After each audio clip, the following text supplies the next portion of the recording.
નમસ્કાર વિદ્યાર્થી મિત્રો, જય સ્વામિનારાયણ. આપણે ધોરણ 11 કોમર્સ, જેમાં વિષય અર્થશાસ્ત્ર પ્રકરણ 5 છે, જે ખર્ચ, આવક અને ખર્ચના જે ખ્યાલો છે એના વિશે આપણે થોડુંક ભણ્યા હતા. બરાબર. તો આજે ફરી આ જ પ્રકરણની અંદર આપણે ભણવાનું છે. તો આની અંદર આપણે વિદ્યાર્થી મિત્રો શરૂ કરીએ કે વૈકલ્પિક ખર્ચની માપનની આપણને છે એમાં કેવી મુશ્કેલી પડે છે. આપણે વૈકલ્પિક ખર્ચ છે એ શું છે એના વિશે આપણે તો ચર્ચા કરીશું કે હવે આનું જે માપન કરવાનું છે એમાં આપણને કેવી મુશ્કેલીઓ પડે છે એના વિશે આપણે ભણવાનું છે. બરાબર. તો જોઈએ એમાં આગળ કે વૈકલ્પિક ખર્ચની માપનની મુશ્કેલીઓ.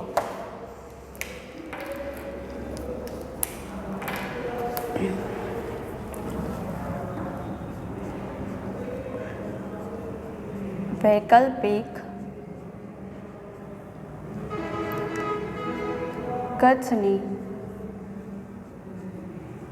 માપનની મુશ્કેલીઓ.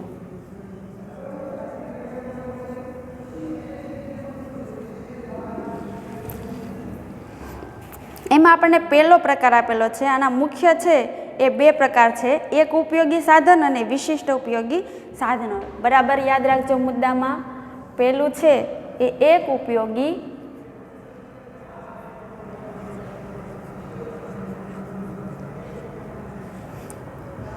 સાધન.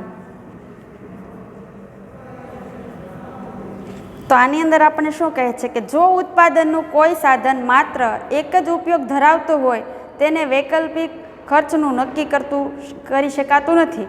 હવે જેની અંદર માત્ર સાધન છે એ માત્ર એક જ ઉપયોગ દર્શાવતું હોય એટલે આપણે આને એમ કહીશું કે એક ઉપયોગી એકાપયોગી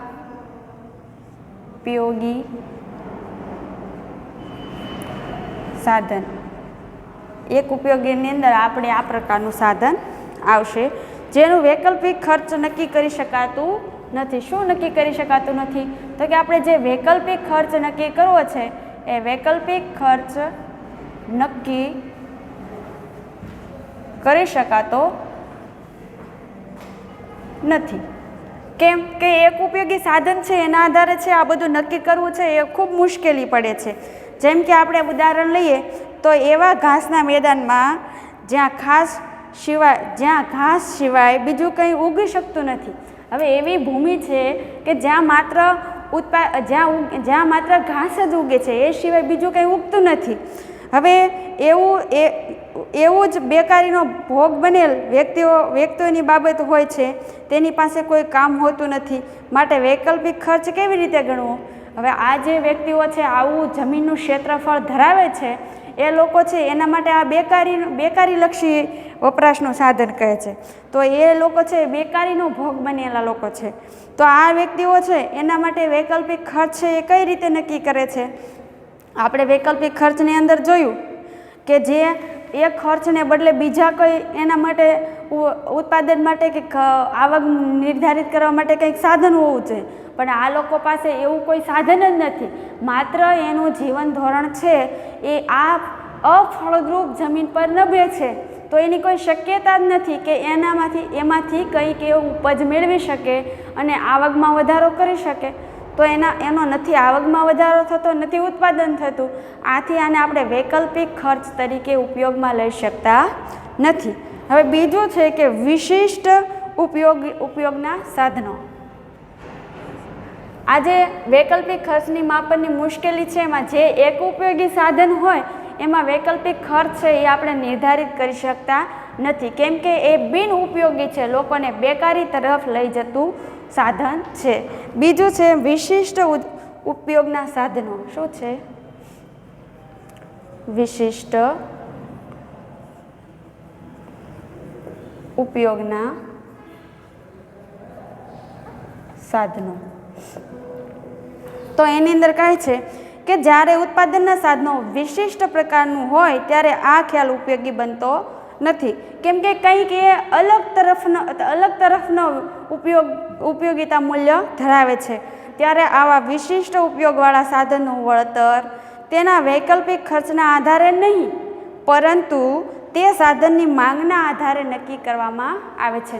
અહીં વૈકલ્પિક ખર્ચ આધારે નહીં પણ એની માંગ કેટલા પ્રમાણમાં છે તેના આધારે નક્કી કરવામાં આવે છે. જેમ કે આપણે જોઈએ તો વિશિષ્ટ સાધન તરીકે આપણે કોમ્પ્યુટરને લઈએ તો હાલ તો છે એ આધુનિક યુગમાં ટેકનોલોજીના યુગમાં કોમ્પ્યુટરનો છે બહોળા પ્રમાણમાં ઉપયોગ થાય છે. તો આવી એની કંઈક આવડતો પણ કોમ્પ્યુટરમાં વિશિષ્ટ છે તો વ્યક્તિઓ છે એ આની માંગ વધારશે. આની સામે અણુશક્તિ જ્ઞાન ધરાવતા વૈજ્ઞાનિકો જે અત્યારે આપણા બધા દેશોને આવશ્યક છે, કેમ કે ભવિષ્યમાં હજી આ અણુશક્તિલક્ષી પ્રયોગો થવાના કદાચ થશે તો આવી જે અગાઉ જે તર્કો અગાઉ જે અટકળોના આધારે જે દેશો છે આની માંગ વધારે છે તેના લીધે શું થશે તો કે આની માંગમાં વધારો થશે. તો આપણે એવી માંગ છે કે જે માંગ છે એ સાધનની માંગના આધારે નક્કી થાય છે. તો આ જે સાધન માંગના આધારે નક્કી જે થાય છે એના આધારે છે એ આપણે વૈકલ્પિક ખર્ચ નક્કી કરી શકતા નથી. એટલે આપણે એમાં કોમ્પ્યુટરનો ઉપયોગ છે વિશિષ્ટ ઉપયોગ એનું એ મહત્ત્વનું આપણે ઉદાહરણ લઈશું. ઉદાહરણ સહિત પૂછવામાં આવે તો વિદ્યાર્થી મિત્રો આ વસ્તુ તમારે એમાં લખવી. બરાબર. હવે નાણાકીય ખર્ચ પછીનો મુદ્દો છે નાણાકીય ખર્ચ. તો આ નાણાકીય ખર્ચમાં આપણને એમ કહે છે કે આર્થિક વિશ્લેષણ, ઉત્પાદનનું નિર્ણય અને કિંમત નિર્ધારણમાં નાણાકીય ખર્ચનો ખ્યાલ ઉપયોગી બને છે. તો આપણે એમ કહીશું કે આની ઉપયોગિતા શું?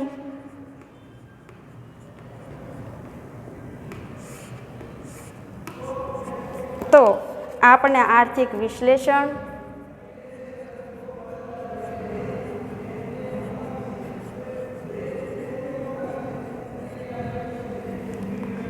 ઉત્પાદન નિર્ણય,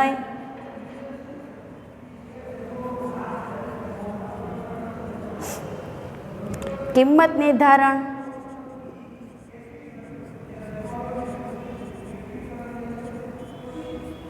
નાણાકીય ખર્ચ નાણાકીય ખર્ચનો ખ્યાલ છે આપણને ઉપયોગી બને છે. કારણ કે વાસ્તવિક ખર્ચ અને જે વૈકલ્પિક ખર્ચ છે એના ખ્યાલો અનેક મર્યાદાઓ ધરાવે છે. કેમ તો કે આપણે જે આગળ જોયું ને વાસ્તવિક ખ્યાલ અને વૈકલ્પિક ખ્યાલ એના ખ્યાલો છે એમાં ઘણી મર્યાદાઓ રહેલી છે અને એની મર્યાદાઓ રહેલી છે તેથી વ્યવહારમાં તેનો ઉપયોગ થઈ શકતો નથી.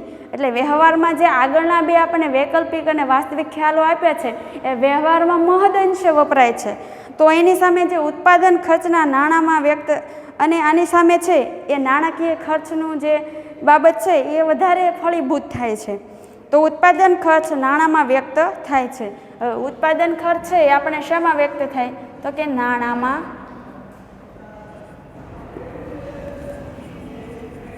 વ્યક્ત થાય છે. શું? ઉત્પાદન ખર્ચ. આનું છે આપણે વ્યવસ્થિત રીતે આપણે એનું સવૈયું રાખી શકતા હોઈએ છીએ. તેથી નાણાકીય ખર્ચનો ખ્યાલ ઉપયોગી બને છે. એટલે આપણને પૂછવામાં આવે કે કયો ખ્યાલ સૌથી વધારે ઉપયોગી છે તો નાણાકીય ખર્ચનો ખ્યાલ છે એ આપણે સૌથી ઉપયોગી સાબિત થાય છે.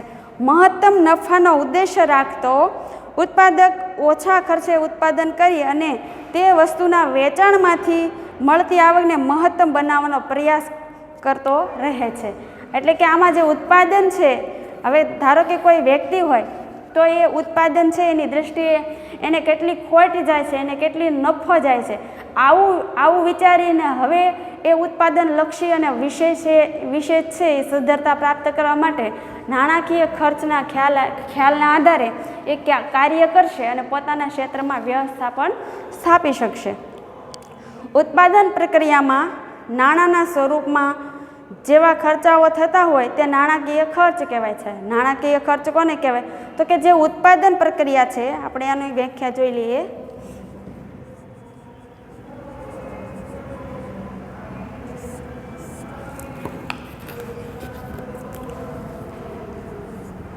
ઉત્પાદન પ્રક્રિયામાં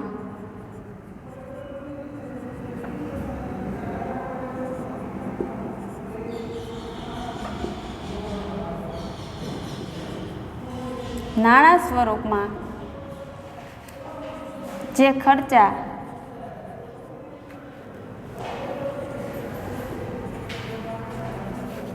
થતા હોય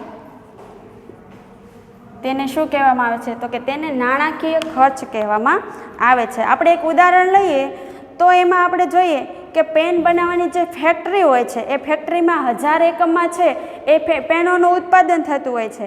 હવે સહજ છે કે જે ઉત્પાદક છે આને કેન્દ્ર ક્ષેત્રમાં લેશે તો નાણાંના સ્વરૂપમાં એને શું મળશે? એનો જે જથ્થો છે એના પ્રમાણમાં એને કેટલા પ્રમાણમાં આવક મળશે એવું એ અગાઉ નિર્ધારિત કરી અને એના આધારે ખર્ચ કેટલો અને આવક કેટલું એ પણ નક્કી કરી લેશે. તો હવે આપણને કુલ રૂપિયા છે એ 50,000 ખર્ચ મળશે, બરાબર? તો આ જે નાણાકીય એનું ખર્ચ થયો કહેવાય. હવે એમાં એની અંદર છે ટૂંકા ગાળાના અને લાંબા ગાળાના ખર્ચો. નવો મુદ્દો.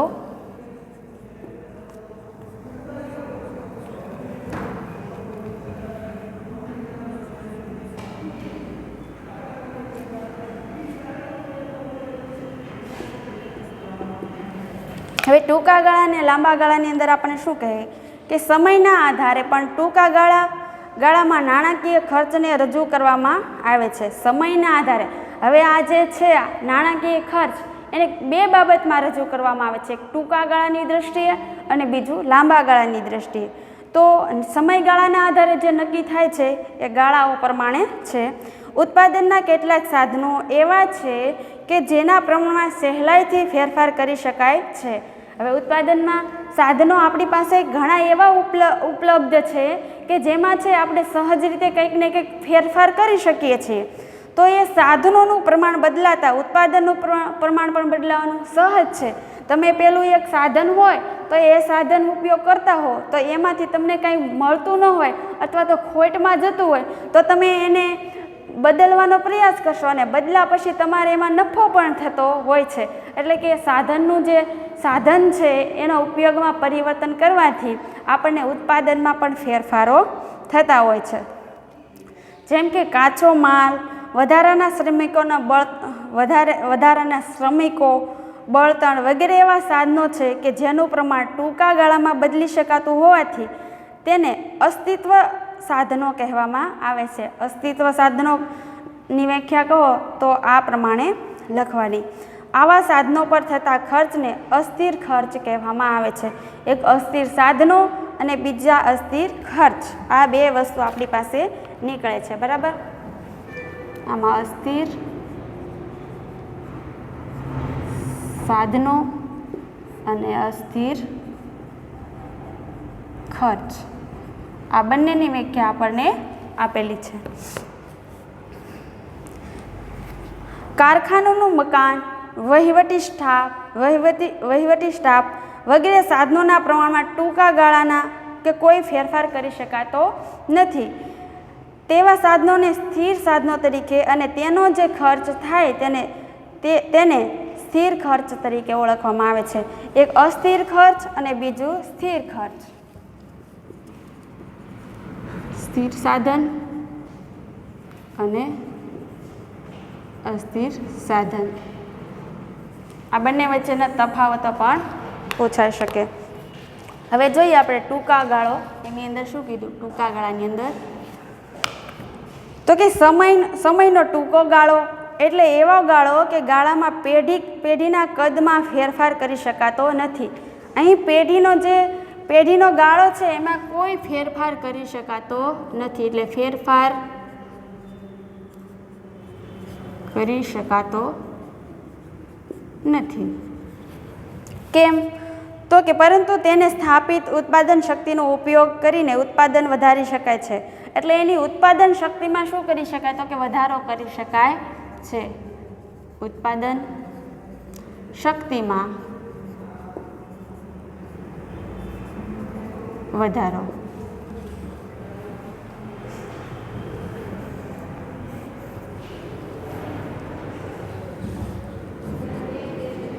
અને એના આધારે નફો થઈ શકે છે.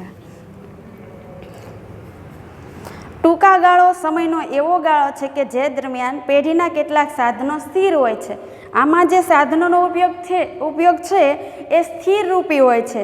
એટલે કે એમાં પ્લાન્ટ, યંત્ર સામગ્રી, કારખાનાનું મકાન વગેરે. પરંતુ અસ્થિર સાધનો જેવા કે કાચો માલ, શ્રમિકો, વીજળી વગેરેનું પ્રમાણ વધારી શકાય છે. એટલે એ વસ્તુ યાદ રાખવાની કે જેમાં આપણે પરિવર્તન સમયાંતરે લાવી શકીએ એ છે એ આપણે એમાં વધારો ઘટાડો કરી શકીએ એવા અસ્થિર સાધનોનો ઉપયોગ એને ઘટાડીને આપણે ઉત્પાદન છે એ વધારો કે ઘટાડો કરી શકીએ છીએ. ત્યાર પછી લાંબો ગાળો.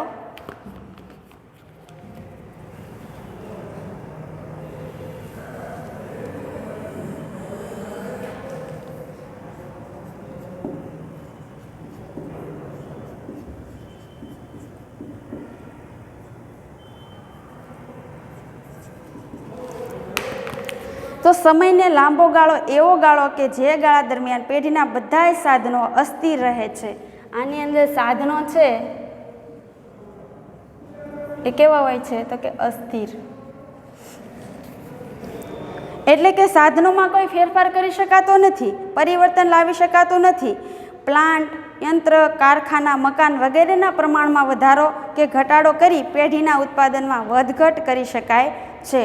પેઢી લાંબા ગાળે નવી અને આધુનિક યાંત્રિક સામગ્રી વડે ઉત્પાદનના એકમનું વિસ્તરણ કરે છે. હવે હાલ આપણે જોઈએ તો પહેલાં 2001, 2002 એવા વર્ષના કે એની આગળના જે વર્ષના હતા જે ઉદ્યોગો હતા એના ક્ષેત્રે છે એ ખાલી અમુક વસ્તુ ઉપલબ્ધ હતી. હવે સમયાંતરે શું થયું તો કે એ જે ઉદ્યોગ ક્ષેત્રો છે એમાં છે આ બધું યંત્ર સામગ્રી, કારખાનાઓ, એનો ક્ષેત્રફળ આ બધું વધારીને એને ઉત્પાદનમાં વધારો કર્યો છે અને આના લીધે ઘટાડો પણ કરી શકાય છે. અને આનું પરિવર્તન છે એ લાંબા ગાળે આવે છે. આપણે જોઈએ તો ટૂંકા ગાળાના ઉદાહરણને આધારે જોઈએ તો ટૂંકા ગાળાની અંદર આપણે વીજળી કીધું છે. જે વીજળીમાં છે તો વીજળીનો પુરવઠો ઓછો જે ઉદ્યોગમાં મળતો હોય, બરાબર, ઓછો, તો એના લીધે એમાં છે એ વધારી શકાય. તો વધારી અને અઠવાડિયાની અંદર એમાં પરિવર્તન કરી શકાય. પણ આ યંત્ર સામગ્રી બનાવવી, કારખાનાઓ, નવા યુનિટો ઊભા કરવા કે નવું જગ્યાઓ એના માટે નક્કી કરવી એ લાંબા ગાળે શક્ય બને. પાણીનો પુરવઠો છે એ આપણે અમુક રિફાઇનરીમાં ઉપયોગ થતો હોય તો પાણીનો જથ્થો છે એ ઓછા પ્રમાણમાં મળતો હોય એ ટૂંકા ગાળા માટે છે અઠવાડિયા પછી તમે વધારે પાણી એમાંથી પાણીનો જથ્થો વધારી અને વધારે ઉત્પાદન મેળવવા માટે આ પાણીની જે સુવિધા છે વધારે સજ્જ બનાવી અને તમે છે એ ઉત્પાદન વધારી શકો. હવે એ પાણી છે એ તમને અઠવાડિયા પહેલાં ઓછું મળતું હોય અને અઠવાડિયા પછી તમને વધારે એનાથી ડબલ ગણું મળે તો એ સુધારો છે, એ ફેરફાર છે એ તમે ટૂંકા ગાળામાં કરો. પણ આ યંત્ર સામગ્રી છે, નવા જ સાધનો બનાવવા છે, નવું જ યુનિટ ઊભું કરવું છે, નવું જ ક્ષેત્રફળ વિસ્તાર છે એ ઉદ્યોગ ધંધા માટે નક્કી કરવો છે તો એના માટે છે એ ટૂંકા ગાળાની અંદર આ બધું શક્ય નહીં બને. પણ લાંબા ગાળાની અંદર આ બધી સગવડતાઓ છે, સુવિધાઓ છે એ ઉપલબ્ધ કરી શકાય છે અને એના આધારે છે ઉત્પાદન વધારી શકાય છે. તો આ છે આપણે નાણાકીય જે ખર્ચ છે એના આધારે આપણે ટૂંકા ગાળા અને લાંબા ગાળાના પ્રકારે ઉત્પાદનમાં વધઘટ કઈ રીતે કરવી એની સમજૂતી આપી છે. હવે ઉત્પાદન ખર્ચનું વર્ગીકરણ અહીં આપેલું છે. ઉત્પાદન ખર્ચનું વર્ગીકરણ.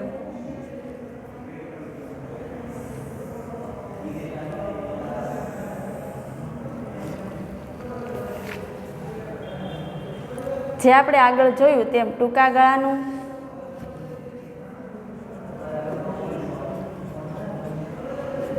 અને લાંબા ગાળાનું. આ સરળ સમજૂતી માટે આપણને અહીં આપેલું છે. એની અંદર આપણને જે કીધું છે સ્થિર ખર્ચ,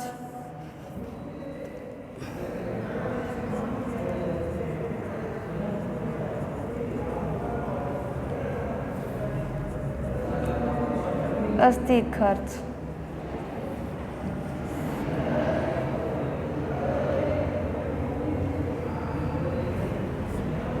આનો સરેરાશ, સ્થિર ખર્ચ અને આની અંદર આવશે સરેરાશ અસ્થિર ખર્ચ. હવે એની અંદર આપણે પેલું જોઈએ સ્થિર ખર્ચ.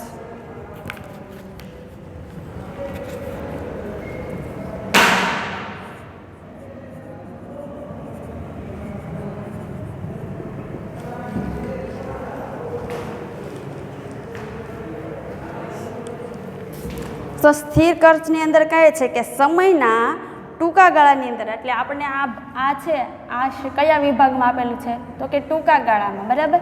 લાંબા ગાળામાં કશો વિભાગો આપ્યા નથી. તો આ ટૂંકા ગાળામાં ઉત્પાદનનું પ્રમાણ વધે ઘટે કે શૂન્ય થાય પરંતુ ખર્ચમાં કોઈ ફેરફાર થતો ન હોય તેવા ખર્ચને સ્થિર ખર્ચ કહેવાય છે. આની અંદર જોઈએ તો ટૂંકા ગાળામાં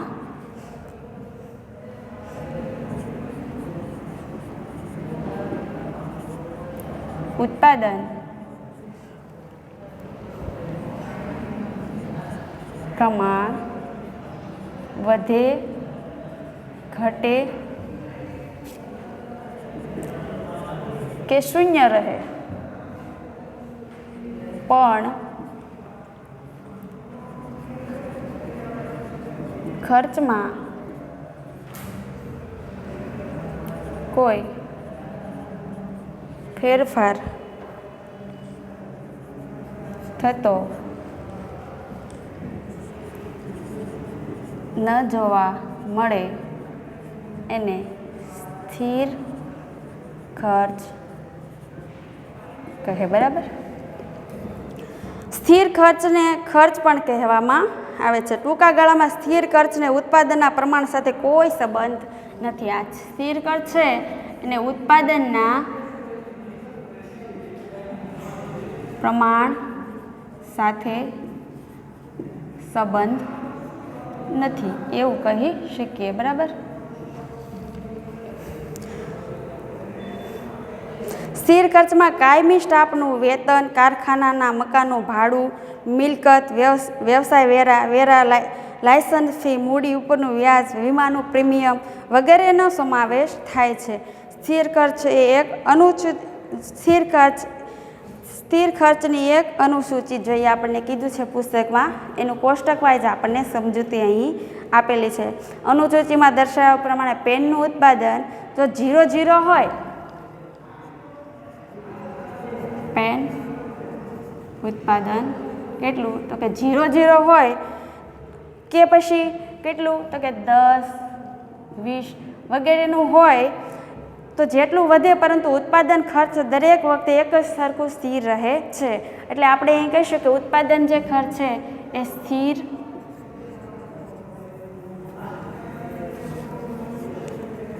ઉત્પાદન ખર્ચ, એટલે આના પ્રમાણમાં ભલે ફેરફાર પડે પણ આમાં કશો ફેરફાર થતો નથી.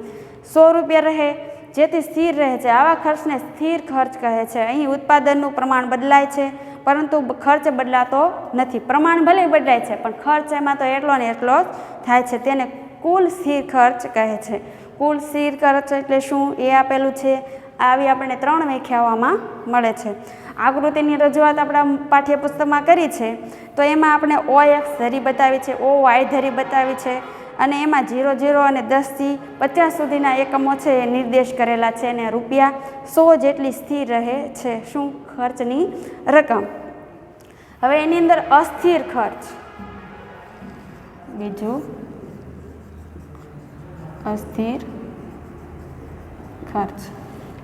તો જ્યારે ઉત્પાદનનો એકમ પેઢી ઉત્પાદનના અસ્થિર સાધનો પર જે ખર્ચ કરે છે તેને અસ્થિર ખર્ચ કહેવામાં આવે છે. ઉત્પાદનનું એકમ કે પેઢીના ઉત્પાદનના સાધનો ઉત્પાદનના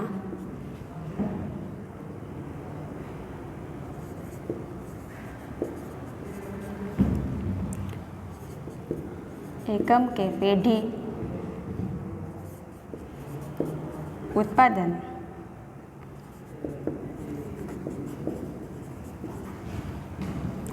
અસ્થિર સાધનો પર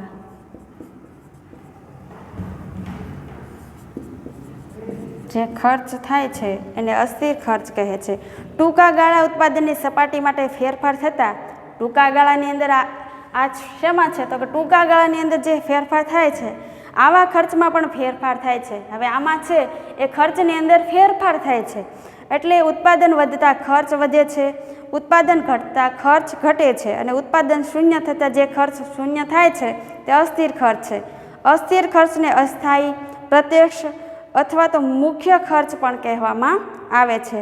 આ ખર્ચને ઉત્પાદનના પ્રમાણ સાથે સીધો જ સંબંધ છે. અસ્થિર ખર્ચમાં કાચા માલની કિંમત, બળતણનો ખર્ચ, આ બધી બાબતોનો એમાં સમાવેશ થશે. જેમ જેમ ઉત્પાદન વધે તેમ તેમ ખર્ચા પણ વધે છે. તેથી તેને અસ્થિર ખર્ચ કહેવામાં આવે છે. સ્થિર ખર્ચ અને અસ્થિર ખર્ચ વચ્ચેનો તફાવત માત્ર સમય ટૂંકા ગાળા જ શક્ય છે અને લાંબા ગાળે તો તમામ ખર્ચો અસ્થિર જ ખર્ચ રહે છે. એટલે કે જે સ્થિર ખર્ચ અને અસ્થિર ખર્ચ વચ્ચેનો તફાવત છે માત્ર સમયના ટૂંકા ગાળામાં જ શક્ય બને છે. લાંબા ગાળે તો બંને બાબત છે એ કેવી રહે છે? અસ્થિર રહે છે. ઉત્પાદન શૂન્ય હોય ત્યારે અસ્થિર ખર્ચ શૂન્ય હોય છે, પરંતુ ઉત્પાદન જેમ વધે છે તેમ અસ્થિર ખર્ચ પણ વધે છે. એટલે ઉત્પાદનના વધારા સાથે ખર્ચ પણ વધારો થાય છે. આપણે અનુસૂચિમાં જોઈએ તો એમાં 30 એકમ સુધી અસ્થિર ખર્ચ ઘટે છે, એ વધે છે કારણ કે શરૂઆતમાં વધતી પેદાશ લાગુ પડે છે. 30 એકમ બાદ ઘટતી પેદાશોનો નિયમ અહીં લાગુ પડે છે. તેથી અસ્થિર ખર્ચ વધવાનો દર વધે છે. એટલે અસ્થિર ખર્ચ વધે તો એનો દર પણ વધે છે. એમાં પણ OX ધરી પર ઉત્પાદનના એકમો, OY ધરી પર કુલ અસ્થિર ખર્ચ રૂપિયામાં દર્શાવેલો છે. જેમ ઉત્પાદન વધશે એમ ખર્ચ પણ વધશે. અસ્થિર ખર્ચની રેખા ઉદ્ગમ બિંદુથી શરૂ થતાં ધન ઢાળવાળી હોય છે. કેવી હોય છે? તો કે આની રેખા છે એ ધન ઢાળવાળી. શરૂઆતમાં ઘટતા દરે ત્યારબાદ વધતા દરે અસ્થિર ખર્ચ વધે છે, જે આપણને અહીં આકૃતિમાં દર્શાવેલું છે. ટૂંકા ગાળાના સ્થિર ખર્ચ નિશ્ચિત હોય છે, પરંતુ અસ્થિર ખર્ચ બદલાતું હોય છે. ટૂંકા ગાળાની અંદર જે સ્થિર ખર્ચ છે એ નક્કી જ હોય છે, પણ અસ્થિર ખર્ચ છે એમાં પરિવર્તન થતો હોય છે. આ ખર્ચ ઉત્પાદન સાથે સીધી જ રીતે સંકળાયેલો છે. પ્રો માર્શલ અસ્થિર ખર્ચને મુખ્ય ખર્ચ કહે છે. કોણ? તો કે પ્રો માર્શલ એ છે એ અસ્થિરમાં એ છે એ શું કહે છે? તો કે જે અસ્થિર ખર્ચ છે એને મુખ્ય ખર્ચ કહે છે. અસ્થિર ખર્ચ એને મુખ્ય ખર્ચ કહે છે. પૂછાય એવો પ્રશ્ન છે એક વાક્યમાં, બરાબર? તો વિદ્યાર્થી મિત્રો, આજના વર્ગમાં આપણે એટલે સુધી અભ્યાસ કર્યો. હવે આગળ જે છે એના મુદ્દાની ચર્ચા આપણે પછી કરશું અને વિડીયોના આધારે તમે સમજવાનો પ્રયાસ કરજો. પુસ્તકનો પણ આધાર રાખીને બરાબર સમજાય એવા પ્રયાસો કરજો અને સમજશો તો જ યોગ્ય રીતે લખી શકશો, બરાબર? તો એટલે સુધી રાખીએ. ધન્યવાદ.